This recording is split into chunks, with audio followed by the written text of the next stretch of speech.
মির্চি নিবেদন, গল্প gold mine. গল্প গোল্ড মাইন।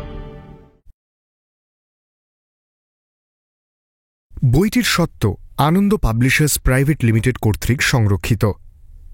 মদ্যপান, ধূমপান ও মাদক সেবন স্বাস্থ্যের পক্ষে ক্ষতিকর। মির্চি গল্প গোল্ড মাইনে আপনাকে স্বাগত। মণিমাণিক্যে ভরা বাংলা সাহিত্যের কিছু কালোজয়ী উপন্যাস ও গল্প দিয়ে সাজানো আমাদের এই মির্চি গল্প গোল্ড মাইন। শুনছেন সুনীল গঙ্গোপাধ্যায়ের লেখা বাংলা ক্লাসিক উপন্যাস প্রথম আলো।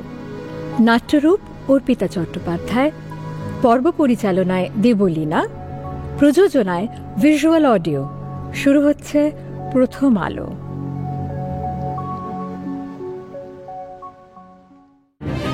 মাস্টার, তুমি আমার জীবন রক্ষা করলে, এজন্য একটা পুরস্কার তোমার প্রাপ্য। আপনি যে ইচ্ছা প্রকাশ করলেন, এটাই আমার বড় পুরস্কার।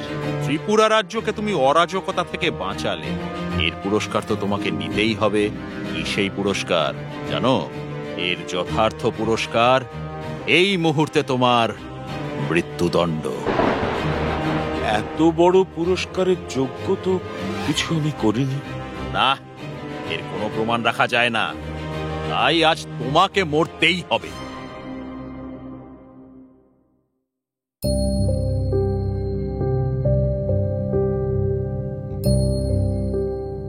ভরতের জীবন এখন বইছে অন্য খাতে। সেই পাহাড় ঘেরা ছোট্ট রাজ্য ত্রিপুরা থেকে অনেক দূরে এক নতুন জগৎ চিনছে ভরত। স্বাদ নিচ্ছে কলকাতার জীবনের। বাড়ির এক কোণে পড়ে থাকা ভূমিসুতার মতো নগণ্য মেয়েকে সে এড়িয়ে থাকতে চাইছে, কিন্তু পারছে কি?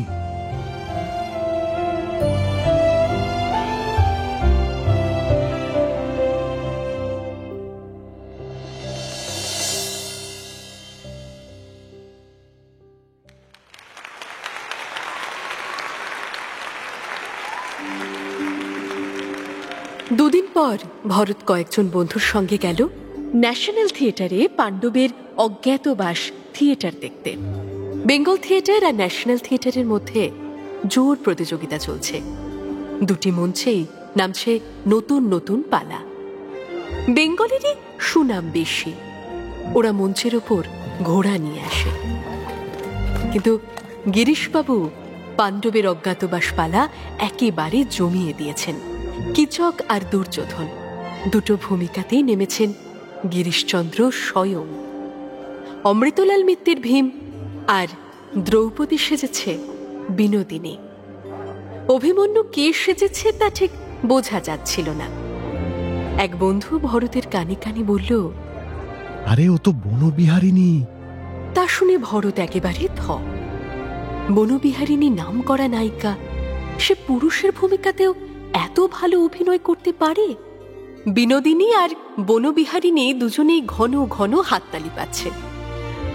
সব নাটকেই নাচ থাকে, প্রয়োজন থাকুক বা না থাকুক, দর্শকেরা নাচ দেখতে চায়।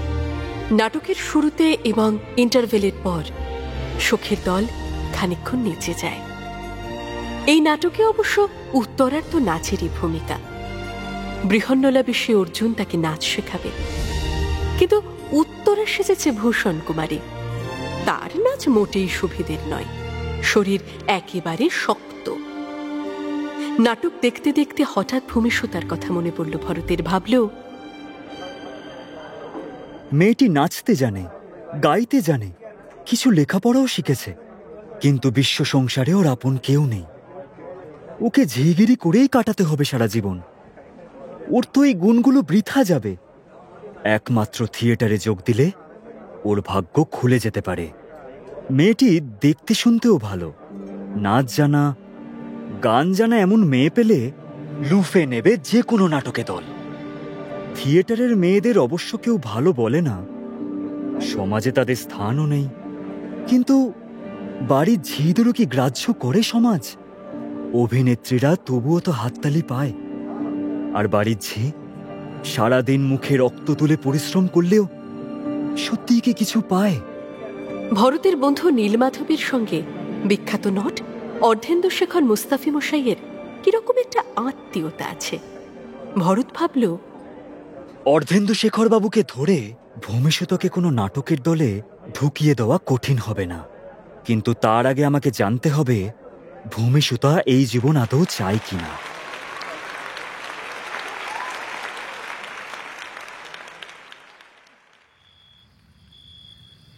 সে রাত্রে বাড়ি ফিরে ভরত দেখল কে যেন তার ঘরখানি সুন্দর করে গুছিয়ে দিয়েছে। তার বইপত্র এলোমেলো হয়েছিল, জামা কাপড় যেখানে সেখানে ছড়ানো থাকে, সব এখন সুবিন্যস্ত। টেবিলের উপর অনেকখানি কালির দাগ ছিল, মোছা হয়নি, কেউ সযত্নে সেই দাগ তুলে দিয়ে গেছে।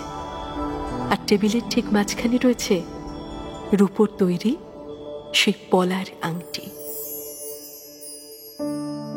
ভরত যখন ভাবছে ভূমিসূতাকে বাংলা রঙ্গমঞ্চে পাঠালে সে উন্নতি করবে, দাসীর জীবন থেকে মুক্তি পেয়ে এক নতুন পরিচয়ে বাঁচবে, ঠিক সেই সময় বাংলার থিয়েটারে বদলে যাচ্ছে অনেক কিছু। গিরিশচন্দ্র ঘোষের নেতৃত্বে ন্যাশনাল থিয়েটার ভেঙে বেরিয়ে আসছেন অনেকে। কোথায় গেলেন তারা? ন্যাশনাল থিয়েটার নিজেদের জনপ্রিয়তা বাঁচিয়ে রাখার চেষ্টা করছে আপ্রাণ। তাই ডাক পড়েছে সেই সময়ের বাংলা রঙ্গমঞ্চের আরেক জনপ্রিয় নাট্যকার জ্যোতিরিন্দ্রনাথ ঠাকুরের।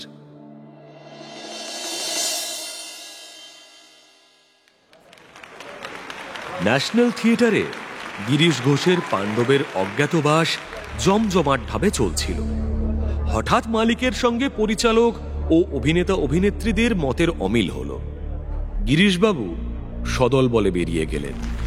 এই বিডন স্ট্রিটের খুব কাছে স্টার নামে নতুন থিয়েটার খোলা হয়েছে। গিরিশবাবু সঙ্গে নিয়ে গেছেন অমৃতলাল, বিনোদিনী, কাদম্বিনীদের। ন্যাশনালের এই দুর্দশার সময় এখানকার মালিক জ্যোতিরিন্দ্রনাথকে ধরেছেন নতুন নাটক লিখে দেবার জন্য। জ্যোতিরিন্দ্রনাথ প্রথমে রাজি হননি। তার মনে হয়েছিল ন্যাশনালে নাটক দেওয়া মানে স্টারের গিরিশবাবুদের সঙ্গে প্রতিদ্বন্দ্বিতায় নামা। গিরিশবাবু বন্ধু মানুষ। এতকাল গিরিশ, অমৃতলাল, বিনোদিনীরাই আমার নাটকে অভিনয় করেছে। আর সরোজিনীর জনপ্রিয়তার অন্যতম কারণ তো বিনোদিনীর অসাধারণ অভিনয়। এখন আমি ওদের বিপক্ষে যাব কিভাবে? স্বপ্নময়ী নামে একটি নাটক তিনি এমনিই লিখেছিলেন। ন্যাশনালের মালিক প্রতাপচাঁদ জহুরি সেখানে পাওয়ার জন্য ঝুলোঝুলি করছে। জ্যোতিরিন্দ্রনাথের দ্বিধার কথা জানতে পেরে গিরিশবাবু একজন লোক মারফত খবর পাঠিয়ে বলেছেন, জ্যোতিরিন্দ্রনাথ বাবু, আপনি ওই নাটক ন্যাশনালকে অবশ্যই দিতে পারেন। এক নাট্যকার বিভিন্ন মঞ্চের জন্য নাটক লিখে দেবেন, এ তো অস্বাভাবিক কিছু নয়। বন্ধুত্বপূর্ণ প্রতিযোগিতাও তো মজার ব্যাপার।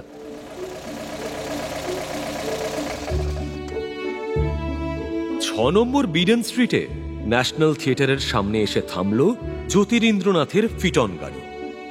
থিয়েটার ভবনটি প্রায় কাঠের তৈরি, চতুর্দিকে তক্তার বেড়া আর করগেটের ছাদ। আজ অভিনয়ের দিন নয়, তাই ভিড় নেই। জ্যোতিরিন্দ্রনাথের গায়ে পাতলা জামার ওপর সিন্ধ প্রদেশ থেকে আনানো মেরজায়, কাঁধে উড়নি, ধুতির কোঁচা বাঁ হাতে ধরে তিনি নামলেন গাড়ি থেকে। জ্যোতিরিন্দ্রনাথের মন আজ কিছুটা ভারাক্রান্ত। এখানে আসবেন কি আসবেন না তা নিয়ে দ্বিধাগ্রস্ত ছিলেন। ন্যাশনাল থিয়েটারের সঙ্গে তাঁর সম্পর্ক অনেক দিনের। এই মঞ্চেই নাট্যকার হিসেবে তাঁর সার্থকতা প্রমাণিত হয়েছে। ন্যাশনাল থিয়েটারে তিনি বিশেষ সম্মানিত নাট্যকার। তাঁর স্বপ্নময়ীর মহড়া শুরু হয়ে গেছে এখানে। তবু জ্যোতিরিন্দ্রনাথের অস্বস্তি কাটেনি। তাঁর চেনা অভিনেতা অভিনেত্রীরা অনেকেই এ নাটকে নেই। তার বারবার মনে হতে লাগলো, নাম ভূমিকায় বিনোদিনী ছাড়া অন্য কোনো অভিনেত্রীকে কি মানাবে? ন্যাশনাল থিয়েটারের কাছে টুলে বসে একজন দারোয়ান গাঁজা টানছিল। জ্যোতিরিন্দ্রনাথকে দেখে তাড়াতাড়ি কলকেটা লুকিয়ে ফেলল। থিয়েটারে দারোয়ানরা সন্ডা মার্কা ধরনের হয়, মাতাল ও উশৃঙ্খল দর্শকদের ঠ্যাঙাবার জন্য তৈরি থাকে। এই দারোয়ান ভুজবল সিংও সেই প্রকৃতির, চোখ সব সময় লাল। অভিনেতা অভিনেত্রীরা পর্যন্ত তাকে খাতির করে। সেও একমাত্র এই মঞ্চের মালিক প্রতাপ জোহরি ছাড়া আর কারুকে তোয়াক্কা করে না। তবু যে ভুজবল সিং এখন গাজার কোলকে সরিয়ে রেখে সম্ভ্রম দেখালো, তার কারণ এই বাবুর কথা আলাদা। জ্যোতিরিন্দ্রনাথের শুধু চেহারা কিংবা সাজ পোশাকের জন্যই নয়, তার ব্যক্তিত্বেই এমন কিছু মহিমা আছে যার জন্য সাধারণ মানুষ তার সামনে এসে এমনিতেই মাথা নিচু করে। অথচ জ্যোতিরিন্দ্রনাথ গম্ভীর স্বভাবের নন, সদা হাস্যময়। দারোয়ান লম্বা সেলাম ঠুকলে জ্যোতিরিন্দ্রনাথ হাত তুলে বললেন, সব কুছ আচ্ছা হ্যায়। এরপর অডিটোরিয়ামের পাশে টানা বারান্দা দিয়ে হাঁটতে লাগলেন তিনি। ভেতরে কোনো বাতি নেই। গ্রিন রুমের দিকে যাবার সিঁড়ির কাছে শুধু একটা গ্যাসের বাতি জ্বলছে। ডানধারের ফাঁকা জায়গায় খাবারের দোকানটি আজ বন্ধ। পানির দোকানটির সামনে দাঁড়িয়ে গজল্লা করছে কয়েকজন। হঠাৎ চিৎকার থামিয়ে এদিকে তাকিয়ে তারা ফিসফিস করে বললেন, জ্যোতিবাবু, জ্যোতিবাবু। ন্যাশনাল থিয়েটার আর সদ্য প্রতিষ্ঠিত স্টার থিয়েটার, এই দুটি প্রধান বাংলা মঞ্চের মালিকানা মারোয়ারিদের হাতে। থিয়েটারেও যে একটা ব্যবসা, এ বুদ্ধি বাঙালিদের মাথায় আসে না। প্রতাপচাঁদ জোহরি ন্যাশনালের মালিক হবার পর এখন নিজের পকেটে টাকা ভরছেন। স্টারের মালিক গুরমুখ রায়ও টাকার হিসেব ভালো বোঝে, নইলে অত টাকা খরচ করে সে নতুন মঞ্চ বানাবে কেন? জ্যোতিরিন্দ্রনাথ এসে দাঁড়ালেন প্রসেনিয়ামের পাশে। দর্শক শূন্য অন্ধকার হলের সামনের সারির চেয়ারে বসে আছে 2-3 জন, আর মঞ্চে রিহার্সাল দিচ্ছেন 3টি পুরুষ ও 2টি নারী। পুরুষদের মধ্যে মহেন্দ্রলাল বসু রয়েছে, সে বড় অভিনেতা, আর 2 জন অচেনা। নারীদের মধ্যে একজন বনবিহারিণী, যার ডাকনাম ভুনি, এর গানের গলা ভারী সুরেলা। বনবিহারিণীর যথেষ্ট খ্যাতি হয়েছে এবং বিনোদিনীর সঙ্গে তার একটা প্রতিযোগিতার ভাব আছে। বিনোদিনী চলে যাবার পর সে এখন ন্যাশনালের প্রধান নায়িকা। জ্যোতিরিন্দ্রনাথ ভুনির দিকে চেয়ে ভাবতে লাগলেন, জানি বনবিহারিণী পাঠ ভালোই করবে, কিন্তু বিনোদিনী যে এক একটা চরিত্রের মধ্যে ডুবে যেতে পারে, তার সেই আবিষ্ট ভাবটি বনবিহারিণী কোথায় পাবে? এসব কথা ভাবতে ভাবতেই মঞ্চে দাঁড়ানো অন্য নারীটিকে দেখে জ্যোতিরিন্দ্রনাথ চমকে উঠলেন। এ কে? মনে হচ্ছে যেন শেওড়া গাছ থেকে এক শাকচুন্নিকে সদ্য ধরে আনা হয়েছে। গায়ের রং কালো হলেও ক্ষতি নেই, কিন্তু এর যে খড়ি ওঠা মুখ, পুরুষদের চেয়েও বেশি চ্যাঙা, মনে হয় একখানা বাঁশের গায়ে শাড়ি জড়ানো। নাটকের জন্য নতুন মেয়ে সংগ্রহ করা দুষ্কর। দল ভাঙার পর এই থিয়েটারে মেয়ে কমে গেছে, তাই সোনাগাছি থেকে যাকে সামনে পেয়েছে তাকেই নিয়ে এসেছে। এদের দিয়ে নাটক উতরবে কি করে?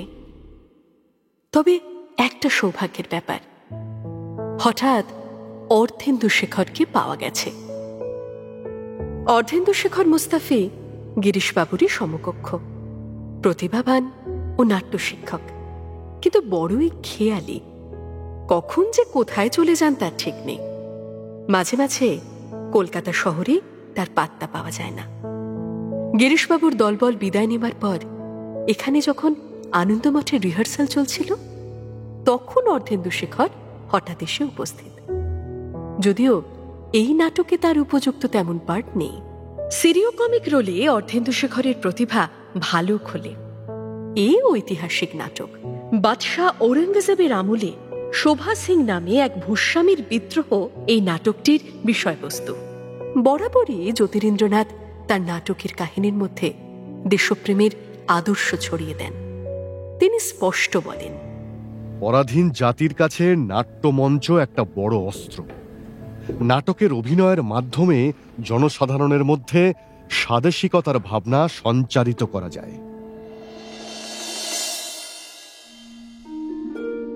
জ্যোতিরিন্দ্রনাথের পুরুবিক্রম আর সরোজিনী নাটকে রয়েছে জ্বলন্ত দেশপ্রেমের আদর্শ।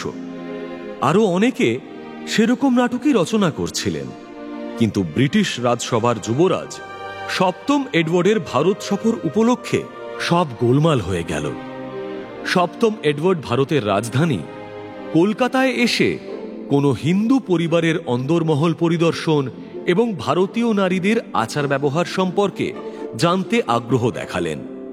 হাইকোর্টের জুনিয়র সরকারি উকিল জগদানন্দ মুখুজ্জে অমনি আগ বাড়িয়ে যুবরাজকে তার ভবানীপুরের বাড়িতে নেমন্তন্ন করে বসল। এক সন্ধেবেলা যুবরাজ সদল বলে উপস্থিত হলেন জগদানন্দের বাড়িতে। সে বাড়ির মহিলারা শাঁখ বাজিয়ে উলু দিয়ে অভ্যর্থনা করল যুবরাজকে। চন্দনের ফোঁটা দিয়ে বরণ করা হলো তাকে। ঘোমটার আড়াল সরিয়ে যুবরাজ সেই সব নারীদের মুখ দেখতে চাইলেন, কথা বললেন। সমাজের লোক ছি ছি করতে লাগল। জগদানন্দের এই নির্লজ্জ চাটুকারিতায় অপমানিত বোধ করল সারা দেশ।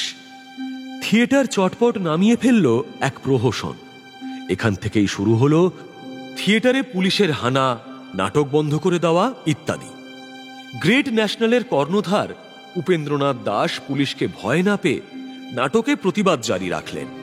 ফলে শেষমেশ একদিন একদল পুলিশ জুতো মোশমুশিয়ে মঞ্চে উঠে গ্রেট ন্যাশনালের কর্ণধার উপেন্দ্রনাথ ও আরো 7 জনকে গ্রেপ্তার করে নিয়ে গেল থানায়। বড়লাট লর্ড নর্থব্রুক সিমলায় বসে এইসব নাটকের অভিনয় বন্ধ করার জন্য অর্ডিন্যান্স জারি করলেন। বছরের শেষে পাশ হয়ে গেল ড্রামাটিক পারফরম্যান্স অ্যাক্ট। এই আইন বলে পুলিশ এখন যে কোনো নাটককে অশ্লীল কিংবা রাজদ্রোহমূলক ঘোষণা করে বন্ধ করে দিতে পারে। এর ফলে বাংলা রঙ্গমঞ্চের মোড় ঘুরে গেল। কেউ আর তেমন সাহস দেখাতে পারে না। এখন সব মঞ্চের নাটকেই থাকে শুধু ভাঁড়ামি অথবা ভক্তিরসের প্রাবল্য। তাই আর সরাসরি দেশাত্মবোধক নাটক আর না লিখলেও জ্যোতিরিন্দ্রনাথ তাঁর এই নাটকটিতেও একটি প্রেমের গল্পের মোড়কে সূক্ষ্মভাবে দেশপ্রেমের কথা জুড়ে দিতে ভোলেননি। কিন্তু নাটকের রিহার্সাল দেখে তিনি আঁতকে আঁতকে উঠতে লাগলেন।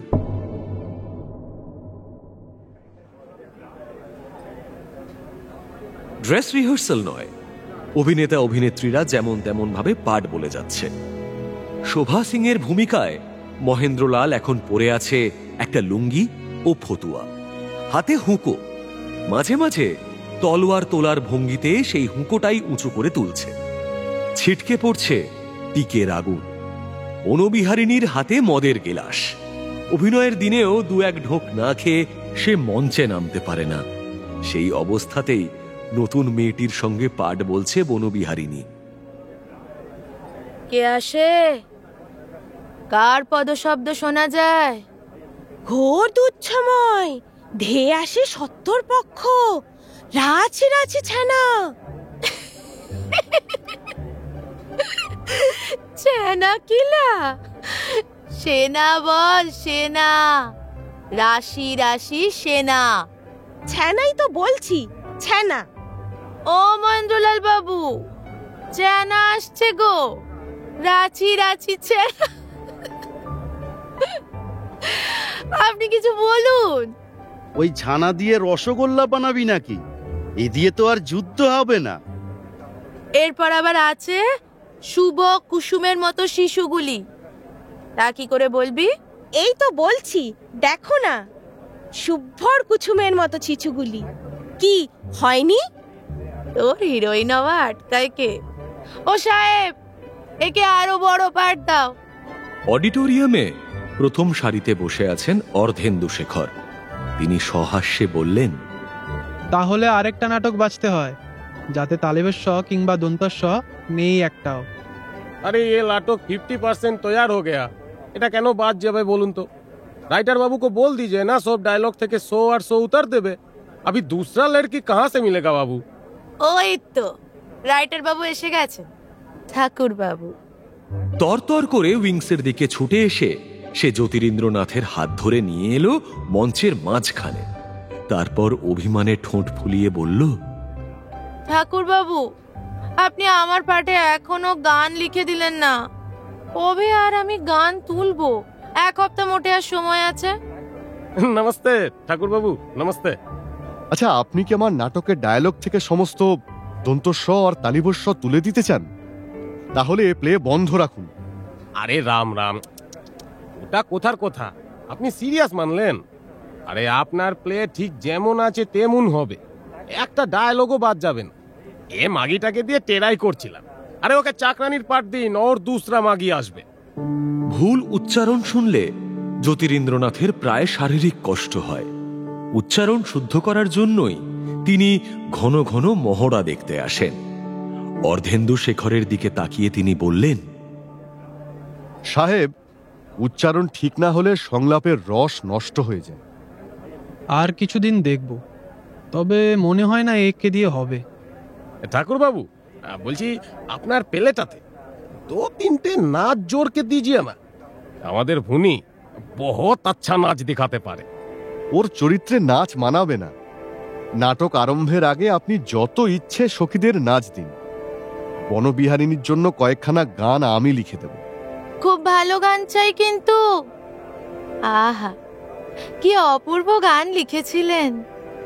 বনবিহারিণী গানটা গেয়ে উঠতেই অর্ধেন্দু শেখর ধমক দিয়ে বললেন, এই থাম, পরের সিনটা শুরু কর। রিহার্সাল দিতে দিতে রাতভর করবি নাকি? এরপর মহেন্দ্রলাল এবং বনবিহারিণী এই দুজনে শুধু সংলাপ বলতে লাগলো।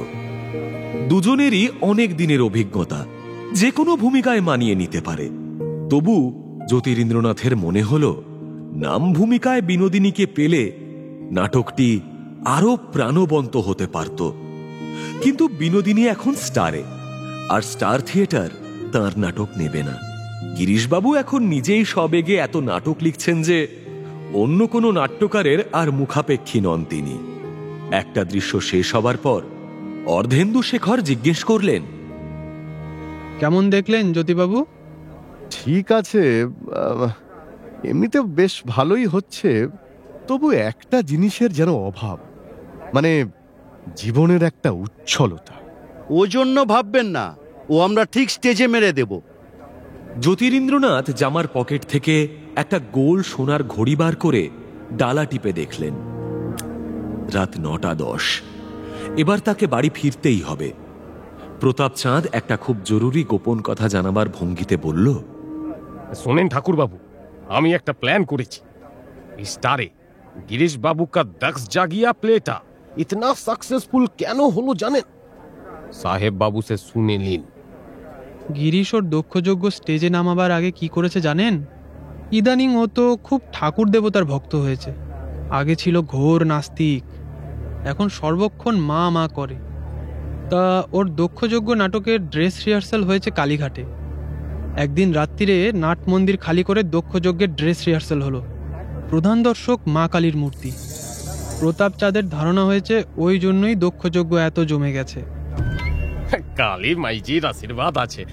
আমিও ঠিক করেছি, আপকা ইয়ে যে অসুরমতি প্লে এর ড্রেস রিহার্সাল হবে ওই কালী মাইয়ের সামনে নাট মন্দিরে। জ্যোতিরিন্দ্রনাথ একটুক্ষণ গম্ভীরভাবে চুপ করে রইলেন। বাংলা নাটক এ কোন দিকে যাচ্ছে? মাটি পাথরের তৈরি একটা কালী মূর্তির সামনে অভিনয়? তিনি আদি ব্রাহ্ম সমাজের সম্পাদক, তিনি এটা কিছুতেই মানতে পারবেন না। তিনি বললেন, শেঠজি, আমি এতে রাজি নই। ন্যাশনাল থিয়েটারের স্টেজে আমার নাটক অভিনয়ের চুক্তি হয়েছে, কালীঘাটের নাট মন্দিরের জন্য নয়। আপনার যদি সেরকম ইচ্ছে থাকে তাহলে আপনি আমার নাটক বন্ধ করে অন্য নাটক ধরুন। অন্য কোনো নাট্যকার থিয়েটার মালিকের মুখের উপর এমনভাবে কথা বলতে পারে না। তারা সবাই অনুগ্রহ প্রত্যাশী, কিন্তু টাকা পয়সার তোয়াক্কা করেন না জ্যোতিরিন্দ্রনাথ। তাঁর সেই দৃঢ়তাপূর্ণ কণ্ঠস্বর ও কঠোর মুখভঙ্গি দেখে চুপসে গেল প্রতাপচাঁদ। মিনিমিনে গলায় সে বলল, নেই নেই, আপনি আপত্তি করবেন তো ঠিক আছে, ওসব কিছু হবে না। আপনি বড় রাইটার, আপনার পেলে এমনিতেই জমে যাবে। ওদের কাছ থেকে বিদায় নিয়ে উঠে পড়লেন জ্যোতিরিন্দ্রনাথ। তার মনটা খচখচ করতে লাগল। ন্যাশনালের দলটার যেন কোমর ভেঙে গেছে।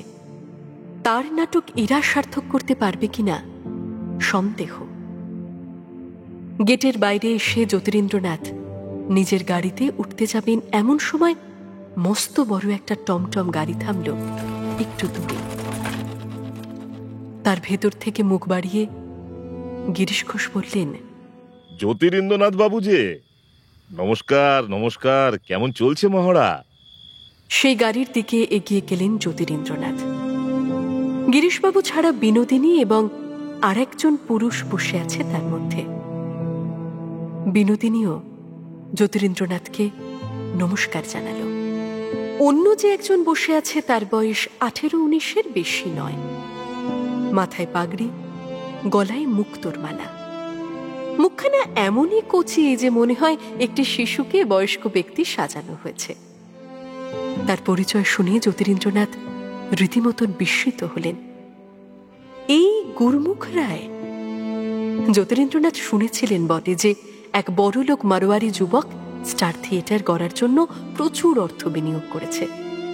শুধু তার শর্ত ছিল বিনোদিনীকে তার রক্ষিতা হতে হবে। কিন্তু তার বয়স এত কম। গঙ্গার ধারের এক বাড়িতে আজ গান বাজনার আসর বসবে। বিনোদিনী সেখানকার প্রধান গায়িকা। গিরিশবাবু জ্যোতিরিন্দ্রনাথকেও সেখানে যাওয়ার জন্য অনুরোধ জানালেন। জ্যোতিরিন্দ্রনাথ রাজি হলেন না, তবু পীড়াপিড়ি করতে লাগলেন গিরিশবাবু। তিনি বেশ খানিকটা নেশা করেছেন, জড়িত কণ্ঠে বললেন, শত্রুপক্ষকে আপনার নাটক দিয়েছেন বলে কি আমাদের সঙ্গে বন্ধুত্ব থাকবে না? হ্যাঁ, চলুন খানিকক্ষণ অন্তত বসবেন।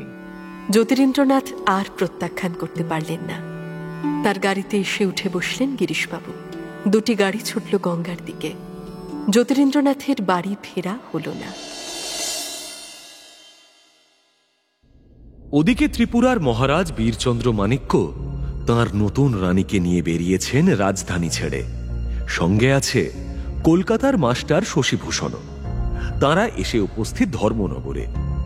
এই ধর্মনগর একটি ক্ষুদ্র মফস্বল শহর, যেখানে রাজ সরকারের একটি ছোটখাটো বাড়ি আছে।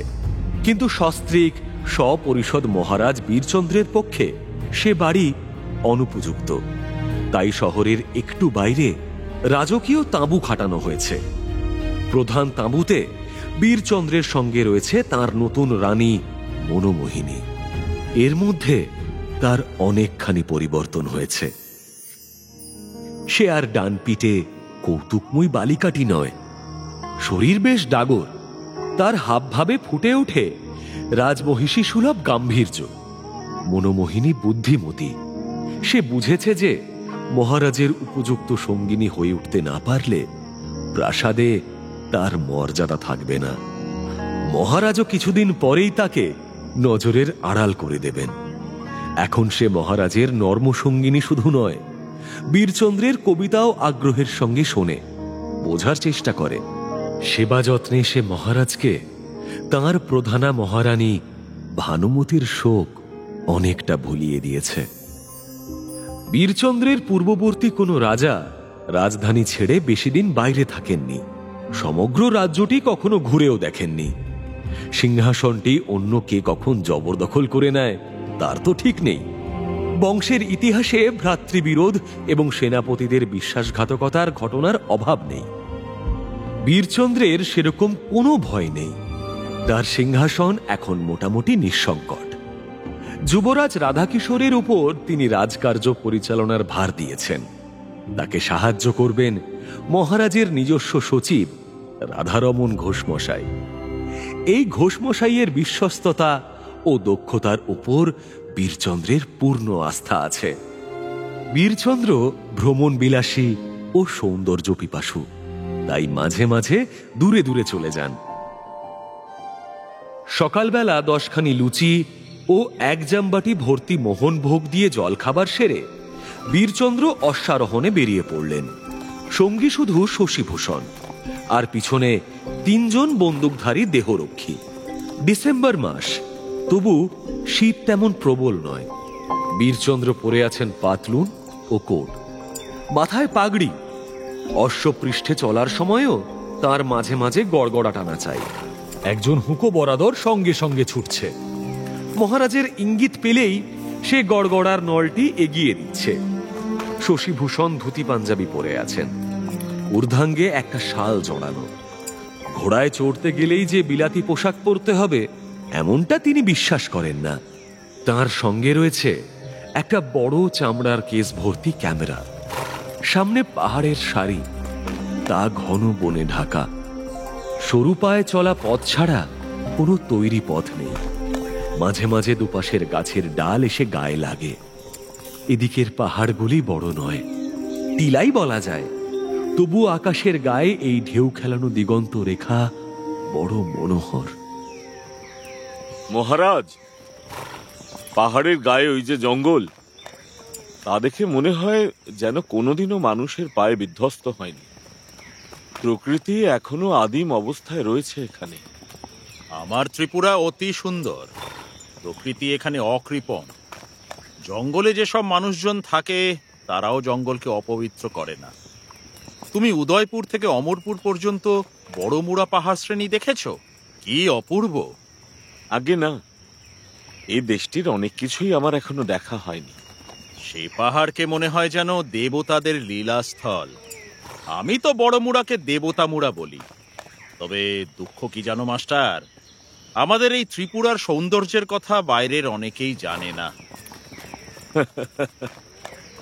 সে কথা ঠিক।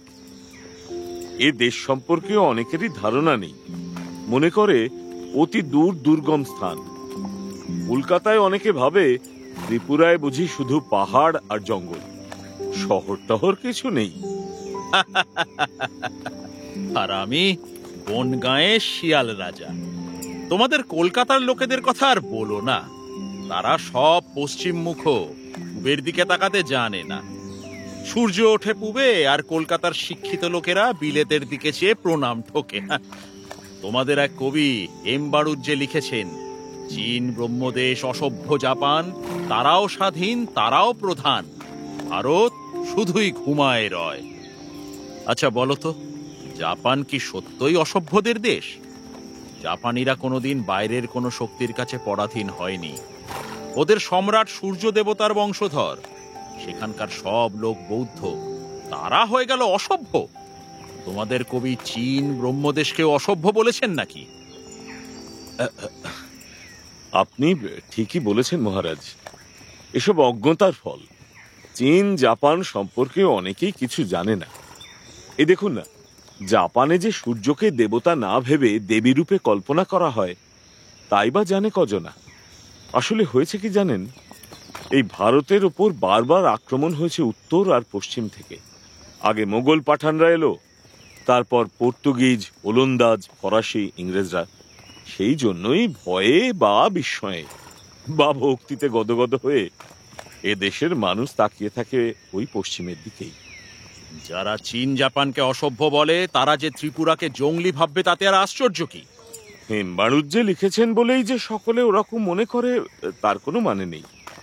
আমার তো ওই কবিতাটি পড়ে হাসি পেয়েছিল। থামো তো তুমি, আমার ঢের জানা আছে।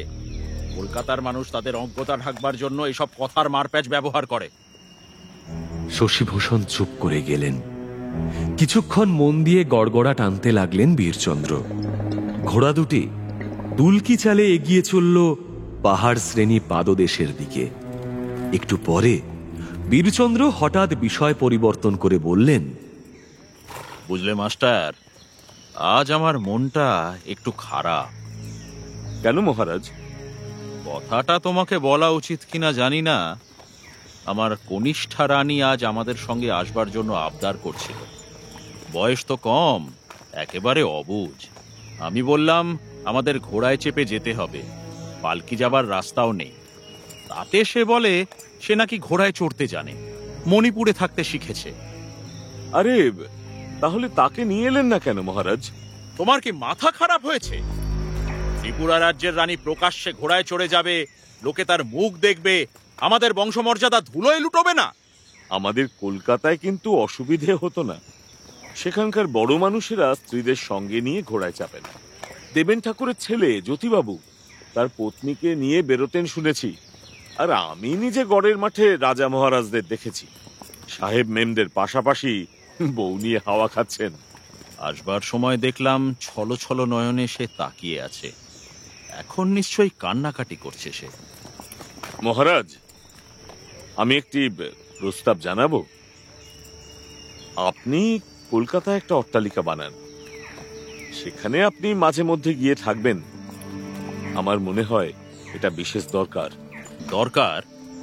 কেন, কিসের দরকার? আপনি যাওয়া আসা করলে আপনার কথা, ত্রিপুরা রাজ্যের কথা সেখানকার মানুষ জানবে, আর কলকাতা মারফত সারা ভারত জানবে। কলকাতা এখন ভারতের রাজধানী। গোটা পৃথিবীতে কলকাতার কত সুনাম, কত দূর দূর দেশ থেকে জাহাজ আসে, এমনকি ভূগোলকের উল্টো পিঠ আমেরিকা থেকেও জাহাজ আসে কলকাতা বন্দরে। ব্যবসা বাণিজ্যের সমৃদ্ধিতে রমরম করছে কলকাতা শহর। আপনি বোধহয় অনেকদিন জাননি কত প্রাসাদ নির্মিত হয়েছে সেই নগরীতে। ভারতের বড় লাট ছোট লাট দুজনেই থাকেন কলকাতায়, আর সেই টানে রাজা মহারাজা নবাব বাহাদুর কত যে কলকাতায় এসে থাকেন তারই অর্থ নেই।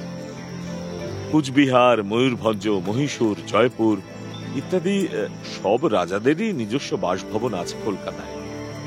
সেই জন্যই বলছি, ত্রিপুরা সরকারেরও একখানি থাকা উচিত সেখানে।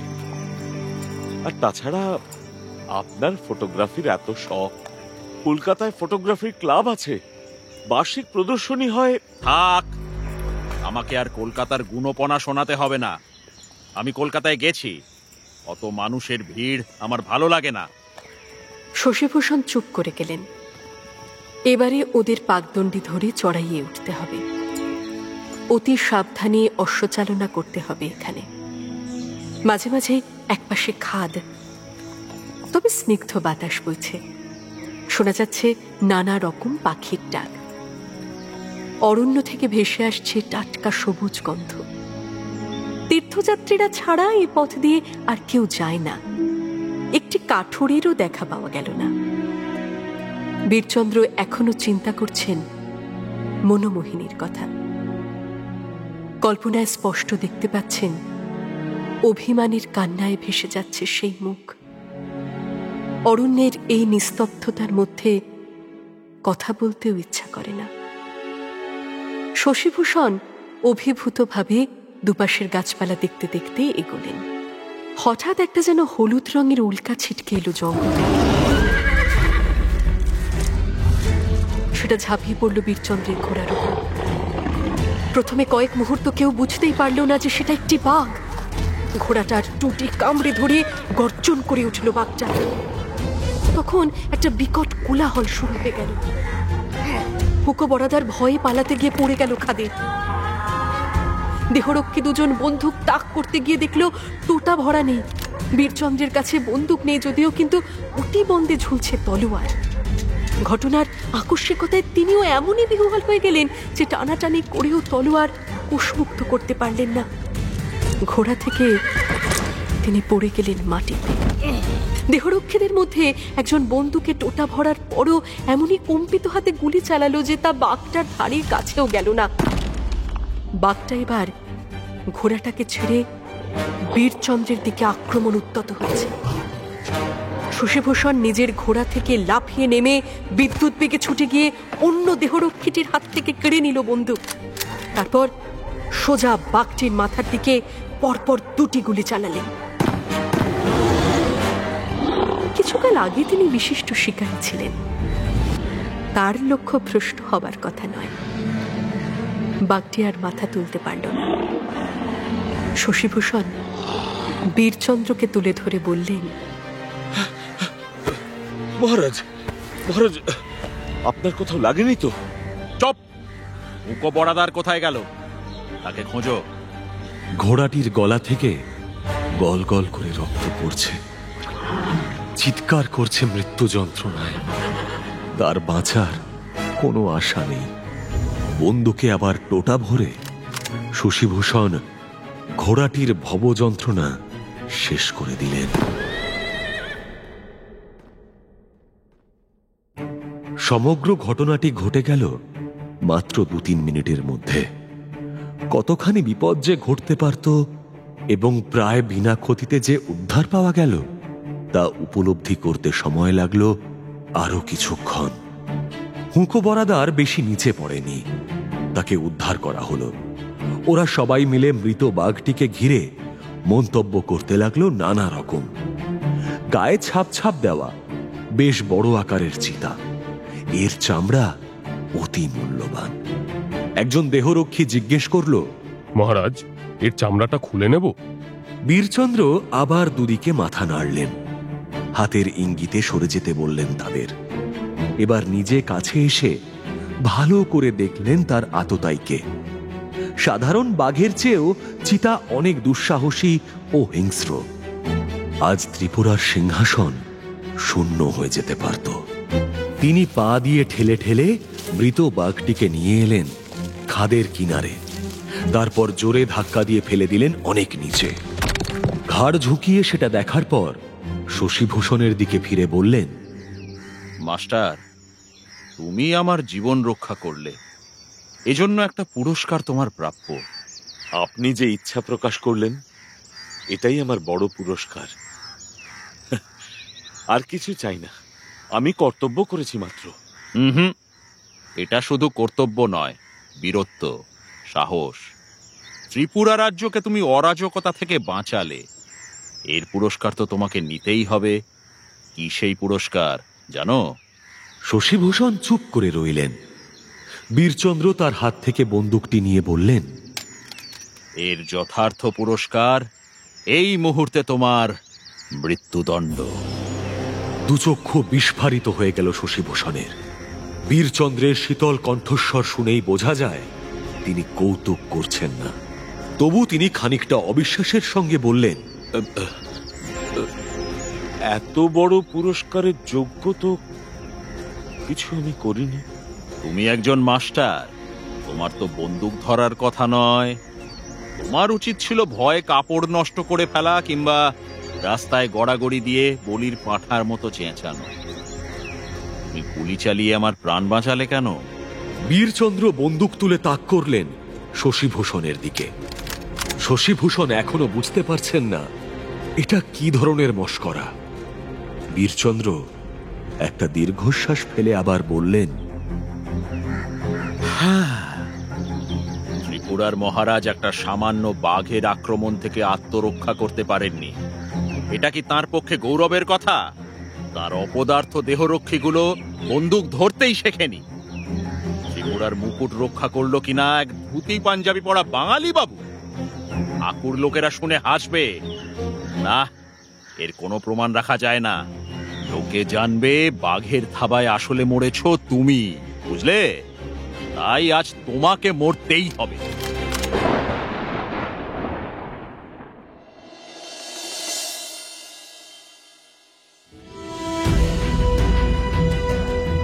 কি হবে শশীভূষণের?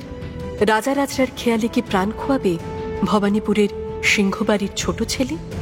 ওদিকে রামকৃষ্ণ ঠাকুরেরই বা কি খবর? আর রবি, তার জীবনে নতুন কোন রং লাগতে চলেছে?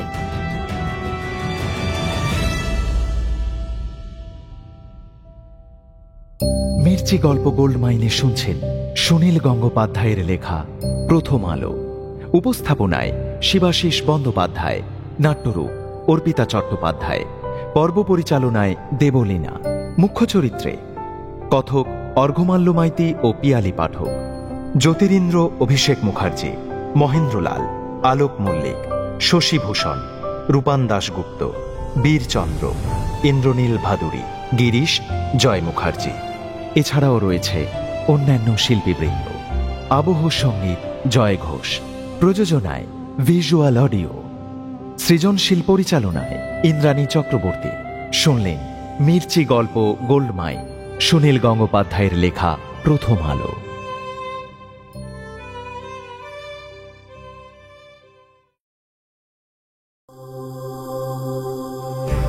মির্চি নিবেদন, গল্প গোল্ড মাইন। গল্প গোল্ড মাইন।